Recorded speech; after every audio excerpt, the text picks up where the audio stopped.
Mais Félix Azam Mouto a sali continuité à Kabila, mais à ma belle chose que Kabila est moko. Même Kabila na minito a regretté qu'il soit maudit. Disqualification à ma case parce que dans le système, il y a les chiens à bois, la caravane passe. Bana mususu basa la examen basa la terre, c'est pas leur affaire. Batu mususu ba kufa kuna, ba créer ba force commune et talibangote, ils sont toujours là dans des distractions inutiles. Tomoni ke Chilomone aza continuité à Kabila makamno soto oto bundaka o batu bazoka ba rosi ba kota mabele. Wana nde eloko ezopesa nga kanda. Gratuité eko koma nini? Alobi gratuité et enseignement. C'est que éducation zéro, frais zéro, enseignement zéro.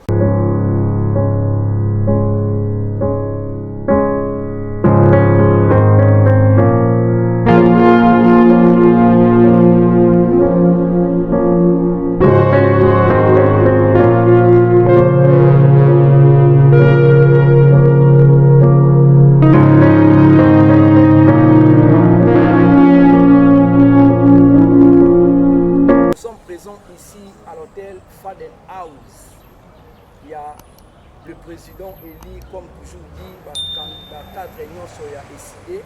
Martin Fayulu m'a dit, Toye, Kokutanana, Bandeko, résistant, il y a décidé, parti cher. Et Martin Fayulu m'a dit, après avoir Kobuka Selembaou, les Lobazalaki na événement, conférence avec les professeurs Calais et le président Martin Fayulu m'a dit, Tozali Awana, invité du jour, le coordonnateur Christian Ité Lalamba, il y a Founan, Résistance, il y a Mohamba, et puis Tozalina, président fédéral, il y a ADD Tchangou, Ndekonabiso, Xavier Mavaka, et puis Tozalina, protocole, et Belé, na cadre, il y a décidé, baza vraiment pour se mobiliser comme un seul homme pour que Baloba non la balkanisation, pour que Baloba non na pillage économique, pour que Baloba non na impunité aux ezali pour régner dans Mboka Nabiso pour na monopoliser parole. J'invite tout le monde, abonnez-vous massivement à notre chaîne YouTube Bafouka TV pour ne rien rater. Tous allez dans ma préoccupation. Bande kobo ni boza malam. Zali malam. Bien encore ensemble. Sauf qu'en Mboka ndenge zokende. Mboka zokende ndenge ni.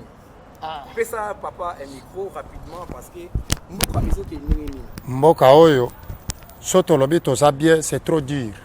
Mais si ko un peu moi bien comme ya moi moke pour to tikale na 7 mois pour Chilombo akende. Ya moni moi santé comme son à moi malam. Est-ce que yo osa sûr que soki Chilombo accueilli le président de la République Congo et pour se rétablir ndenge bozo kanisa?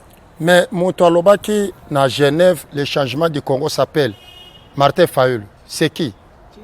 C'est Chilombo. Yango to c'est le changement. OK, ça va. Yango moi na lobby moi bien pour changement zoya kalami était dans 7 mois. Donc si pour le changement exacté.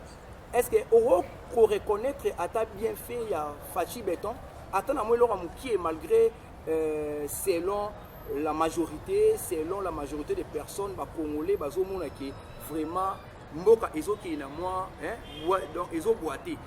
Est-ce que na moi qui kaka oya bolamo azo sala on reconnaître non? Nazo reconnaître. Na koyebisa yo. Eloko nga na sepelaka na camarade Chilombo. Ezaka moko. Amema RDC na éliminatoire ya phase finale la Coupe du Monde. Ah bon? Yango ko elo na sepela na yango. Selon bandeko ya décidé Fachi Béton azatana eloko moko ya bien te na RDC. Te na tangeti. Amema RDC na éliminatoire ya phase finale la Coupe du Monde. Margaret Olungwa yango ka yango wana. Onga na mona sala banda Kabila pesa et pouvoir ka yango wana. Binope na décidé il y a parti cher il y a président Martin Fayulu bosali coalition je dirais na bandoki. Denis Sanga fille ancien rebelle Matata Ponyo bino bolobaki ke yende mutazaki derrière Bukanga Lonzo. Yende mutazaki derrière gratuité et enseignement qui prôné par Félix Antoine Tshisekedi mais bino bosali likopana bandoki bozo sala inquiété. Merci. Ndenge na lobaka ba question ça ya bino pas journaliste va réponse ça ya biso. Tadi mon eloko tunyo c'est très important parce que tous les peuples congolais ba yo kango malamu. OK. Omoni le président élu Martin Fayulu Madidi. OK. Aza ni procureur de la République, azani président à cour constitutionnel, azani magistrat au juge. Chilombo, Kabila Bengue na Kingakati, pour appeler pouvoir au Yasanango. Félix Ayebisa Kabila Lobiboy, naza kwa sire yo, nga Chilombo. Yo, moi si on a bana na classe politique na yo. Magamunyo se le kawana, atiko lo kangata mutute, na olandela ta mutute. Atiko sala, ironie, théâtre Chilombo sala, matata mponi osa pa na ye. Délit c'est sanga sala pa na ye. Justice pe na Congo eza. Ate kanga bango, nini esanga. Donc selon bino bomoni ki nyonso wana botikeli na bino justice bon. C'est que la comprendre que Faola sa parapluie. Ça va Laurent. C'est que Fayoul parapluie. Si bango ba banga ko kanga bango ba banga ne Fayoul. C'est pas grave toquer la thématique il y a mi balé to kozwa rapidement ndeko Christian Oyazali coordonnateur il y a résistance Mwamba. Il y a résistance Mwamba ndeko Christian. Bon nzoto. Mbote mwana mboka. Zoto eza dans na bulu yeki ndingi tuluba tout moment ba kongomani ba ko se plaindre par rapport à la situation où tout passé nango na kati nguna na biso Congo. Bon yango tozomona que par rapport à évolution PT ya makambu donc le pays va mal et là moko donc ya malongo to obete la CT donc pour na ba kongomani ezalité. Parce que Tolanda qui discours il y a président Martin Fayulu Madidi oyo asalaki hier na Selemba ou na camping na pesi bana nyonso ya Selemba mbote bayaki ebele pona ba soutenir président Martin Fayulu Madidi mais to moni le discours na ya lobby Congo ezali na ba richesse ebele mais 9 ministres bakei na Afrique du Sud pona ba kendo luka fufu ya rolesa ba congolais. Est-ce que tu as un mot par rapport à ça?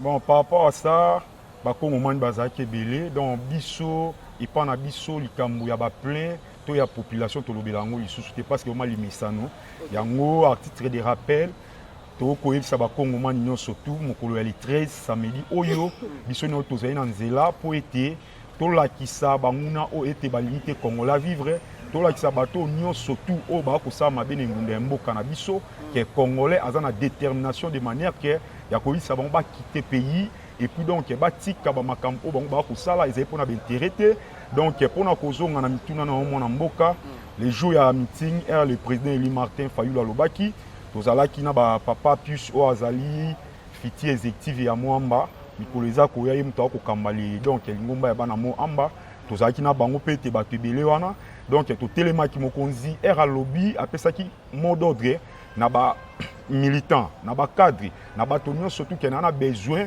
na mona bino donc to se retrouver wana to yokaki yango to kendaki bino mo bomonaki population makambo o mokonzi alobi depuis donc Congo banda pe histoire monde to mona kaka dans na régime ya Monsieur Chilombo parce que régime oyo Monsieur Chilombo oyo Monsieur Chilombo eza régime oyo détruit nation donc na ba niveau nyonso.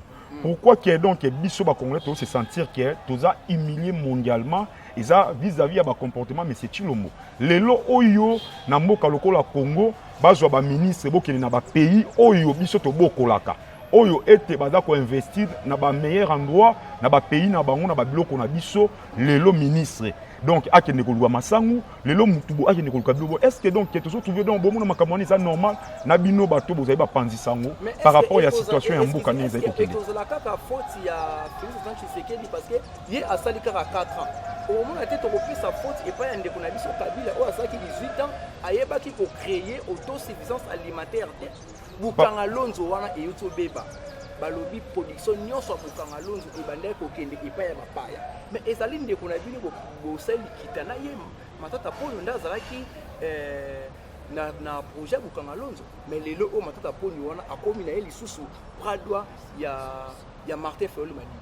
Bon mwana mboka omoni le président Eli Martin Fayulu aza moto oyo aza na population aza na moto oyo aza na bato lelo toyiko bakisa opinion te po ete lelo bomoni mwana mboka matata ponyo Katumbi sesanga bato nyonso tu baye na sima ya leader donc toloba mabe na bango toto mosala non Congo il fallait totambola lokola bato ya mayele Congo il fallait tozala bato oyo bwania lokola Lumumba lokola donc bana mboka o babundela mboka o basila kokufa pour l'intérêt ya nation peut être pour l'intégrité ya mboka lelo oyo soki moto oyo donc balingi balobaki moto aza bien na kati ya mboka na biso ezaka te fa oza pembeni na monsieur Chilombo donc lelo po bato wana baza pembeni ya le président Eli Martin Fayulu bango balobi ki aza mabe bongo sikoyo so bazaki na Ela Chilombo là ke bongo bolo bazali bien kongo ko tama mabongo te yango biso to ko linga ko fungula ba kongo mani mispete ko ebisa bango lolenge oyo tozali koyoka ba formule bato ba koloba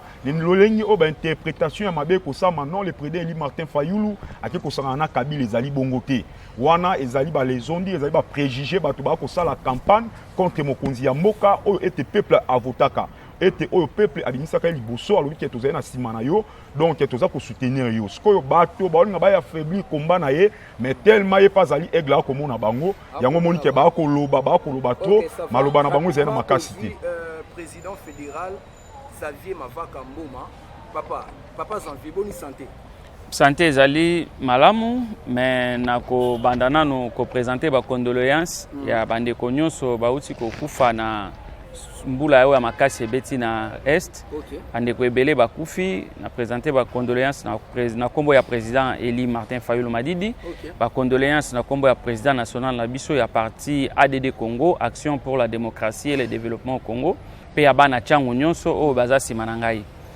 ndeko biso lelo kozala na esengo lelo ekoloba peut-être nde tovandi na bandeko boye tozokabola koloba na yo tolobela mpona mboka me kotala oyo ezoleka dehors ya esika tozali eza pasi mingi lelo awa na bateke plateau de bateke na changu kaka awa donc na mboka nanga oyo ezali bafo pouvoir nanga ebandi bandama ya njili tina mongata kuna arrivé ici à Minkao il y a plus la vie l'insécurité grandissante comme jamais bazozo kisana ba policiers ba civils n'en parlons c'est à 0 mètre c'est déjà à kin cette insécurité mais bato gouvernement o ezolobela bango eloko moko te si vous allez à l'est aujourd'hui bana bazo sala examen dissertation le eza deuxième journée na bango mais sort ya bana na biso bazana est eza ndenge nini sort ya bana na biso bazana plateau de bateke eza ndenge nini donc eza gouvernement moko je ne sais vraiment pas placer les mots il y a disqualification makasi parce que bazana système il y a les chiens à bois la caravane passe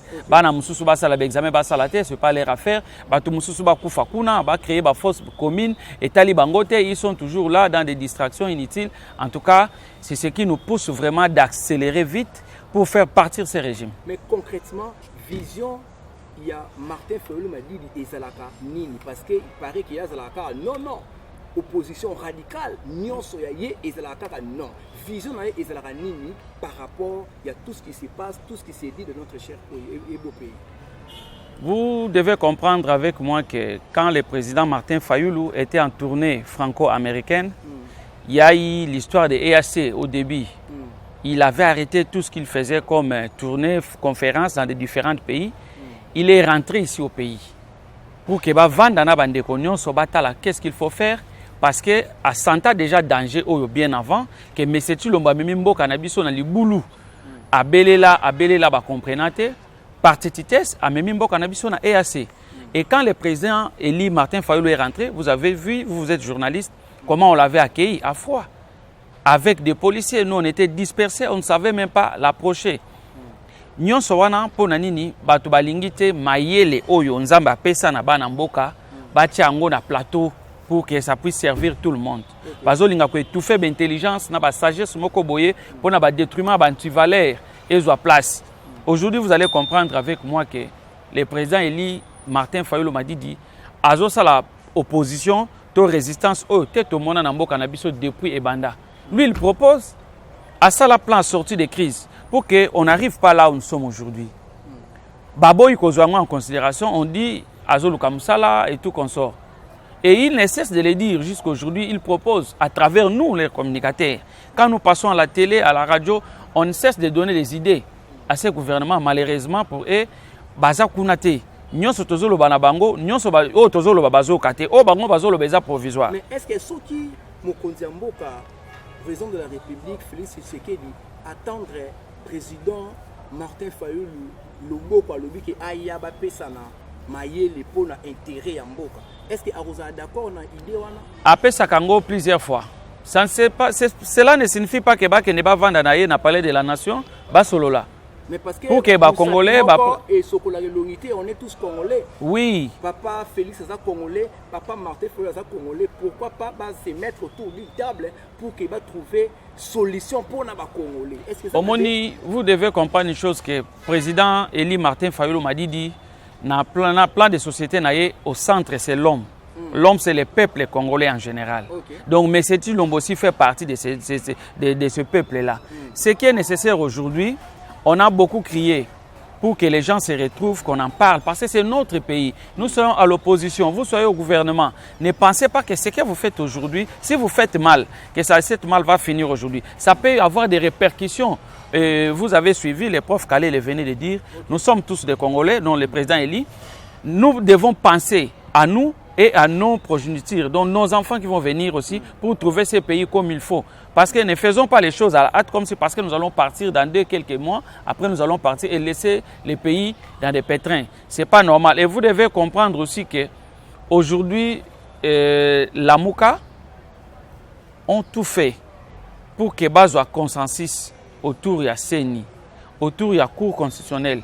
Mais c'est Tshilombo a s'entêté jusqu'à aujourd'hui. Les animateurs qu'on a envoyés à la CENI ne sont pas les vrais animateurs venant de la Mouka et de d'autres forces politiques au Yambo Kanabiso. Alors tout cela, vous devez comprendre que M. Tshilombo a s'entêté à la lignée à Mobutu. Et nous, la Mouka, nous n'allons pas nous laisser faire. Ok, ça va, merci. Donc on s'est laissé faire, donc on landa jusqu'à ce que... Ok, merci beaucoup. Rapidement, je prends chargé à protocole Madame Clarisse Ngoma, n'est-ce pas? Oui, Madame vice-chargée. Il y a protocole, il y a Essilé, il y a Martin Fayulu Madidi. Maman Clarisse, bonne santé. Oui, santé Zanango. Kanenge tozoloba na ngolu ya Nzambe. Oui, ngai mingi na lobela marche auto Zanango. Le 13 na lobela mingi ba fille. OK. Ndenge okota bandeko langa basi ndenge omona émission okoleka ngo bongo te na lingi olanda ngo.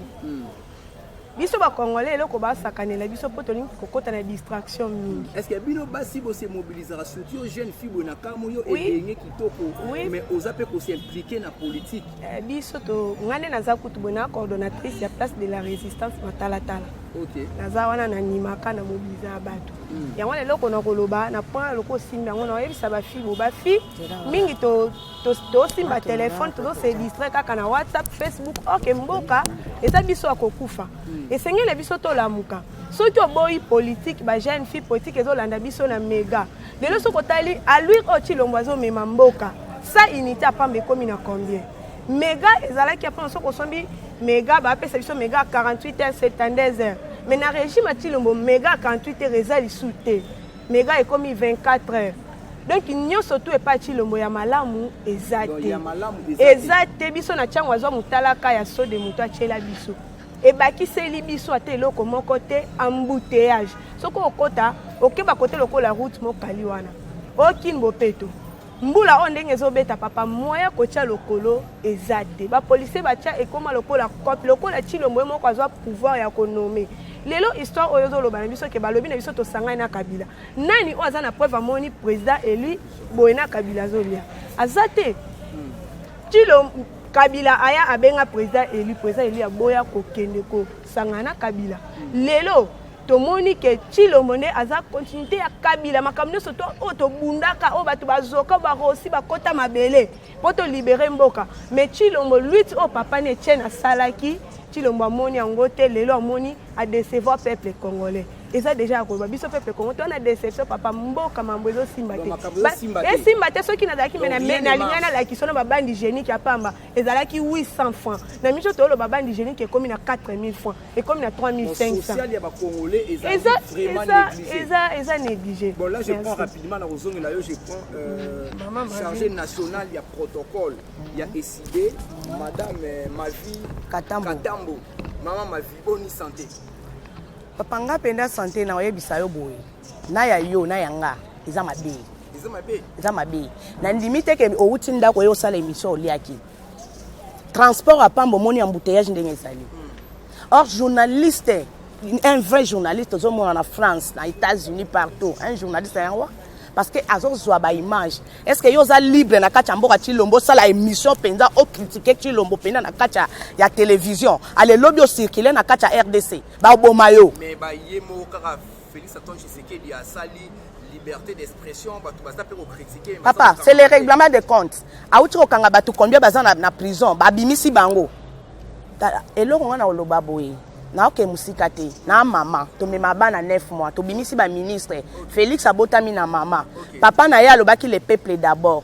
Mais Félix aza muto asali continuité ya Kabila mais ya mabeli sous koleka Kabila ye moko. Même Kabila na minito azo regretter qu'il soit maudit. Pourquoi papa? Premièrement, to kenena na ba makambo soit Kamere. Kamere a un projet à 100 jours. Kamere a lié mbongo. Ba maison préfabriquée mon en até. Oh non, ba laver Kamere, le Kamere ministre il y a économie nationale, c'est Kamere a une délégation à 9 personnes mais ma bango en Afrique du Sud ba ke lukama sangu au moment où tozana zamba mobimba munene ya bandundu. Oyo bazo boma batu sécurité massa c'est zaté. Est bana bazo kufa état de siège yango ba tchad en bas 2 ans le lot. Ça fait 2 ans c'était une question na posé yo. 2 ans déjà depuis Mokonza Mboka a décrété état de siège. Où en sommes-nous? Papa, Mokonza Mboka ya bino Chilombo a décrété l'état de siège pour permettre la balkanisation et ça les mamlam. Les lobes ba ville comme tampon. Ce qui est armée nationale. Azo kokali sousouté ko tala étendue à RDC et comme na maboka ba étranger. Yozo kanisa vraiment que toza na sécurité na kacha mboka oyo. Les loko égorgé congolais et comme nango eloko pamba. Na kacha Kinshasa bazo ko égorgé. Phénomène kuluna, kwa bi kuluna. Phénomène kuluna ezaka ba bandi oyo Chilombo bazo kata batu bakingo. Na kacha kwa mutu bazo kata batu. Na este bazo kata batu. Ba moni moya kokunda batu lisusu na kacha ba cercle ezate ba kombo sala biso ba fausse commune. Bazui mino ba nyama ba koti sibino papa. Deuxième chose, na Chilombo. Chilombo bazo sala élection. Yemoko théâtrisation o yaza na kacha ko sala. Tshisekedi yemoko tanto ka dima lo bakena ba pesinga mbongo te. Tanto ba sala libiso enrôlement awa elongi na yo bimelo kwa mkomboso. Ozoyeba na kutu to za genre nini. To tsengi ye bilan nani titre exact apesa biso nani ya exact numéro exact ba relais exact baza combien. Apesi bisoté azo moma biso azui seni ya ye moko et bazo parvenir koloba nini Tshisekedi azo parvenir koloba ke non Kazadi azo parvenir koloba ke même si Rwanda ils ont attaqué ils ont bomba ba congolais Félix atikali camarade ya Kagame ya mutoyer ba propos ya Nicolas Kazadi le ministre ya finance mutazo simba finance na kachambo azo loba même si ba bomi congolais Félix atikali camarade ya Kagame c'est que Félix aza camarade ya Kagame aza ennemi ya peuple congolais. Martin Fayulu c'est les seules réserves au tikali na ye.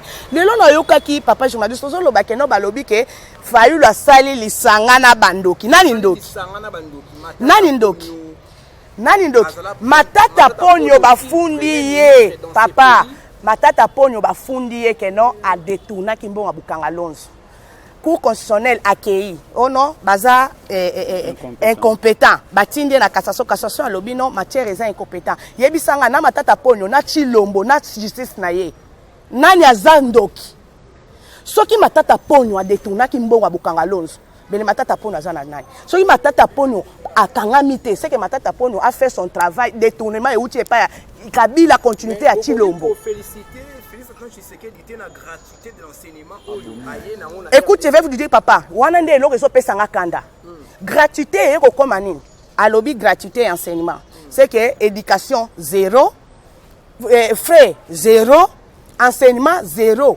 Félix Tshisekedi loko la tanga te. Ayende ko détruire enseignement ya RDC. Tu t'imagines Félix Alobi qui a tangi na mkengeli. Lolo a kero fêté na Congo central. Mais c'est lui qui dit que na RDC ba professeur non sa RDC a regretté que non bazalaki na baza éducation te yende azo mema siko yo formation. Félix Tshisekedi lelo a memeli biso wifi même États-Unis. Papa, on dit que même États-Unis même à ta pays de Molière bazo benga ba France banini. Wifi batike la wifi oui, mais on dit que sur la bise c'est un livre il faut bana batanga. Bon, ok, notez la Wi-Fi, chapitre combien? Allez-y dans les universités, ok, de reconnecter Wi-Fi. Même na banda kuna yotan oya nanda ko consulter Wi-Fi. c'est que c'est un type oyo aye ko détruire nyonso oyo ezalaki ata moke biso bakongolais lo tokomi otambola kwa toza mutakala tokomi lokwa batamaboma c'est que minute osoko komi na Brazzaville bakoboma yo c'est que même na muchopi aza important na monde que peuple congolais c'est ça bunda qui pour mon combat papa lelo passeport ango eza wapi. Moi qui vous parle là, na côté ça dossier na passeport lelo balobi que machine les autres ça la sous-souté et le côté toza c'est que net toza na même passeport toza na ngoli sous-souté na mboka na biso. Nous sommes arrivés à la fin de notre entretien et là je signale que nous sommes en direct des Fadel House. Siège pe hôtel ya Marie Felu Madidi ici quand tozwami na bandeko to entretenir na bango lelo parce que zaki cérémonie moko monene ya décidé oyo bazwami basalaki décidé bazalaki na professeur Calais. Portez-vous bien, abonnez-vous massivement à la chaîne YouTube Bafouka TV pour ne rien rater. Il y a que des surprises agréables. Merci na bandeko nyonso ya décidé pour na temps pour accorder pour na to passer entretien oyo. Vraiment portez-vous bien.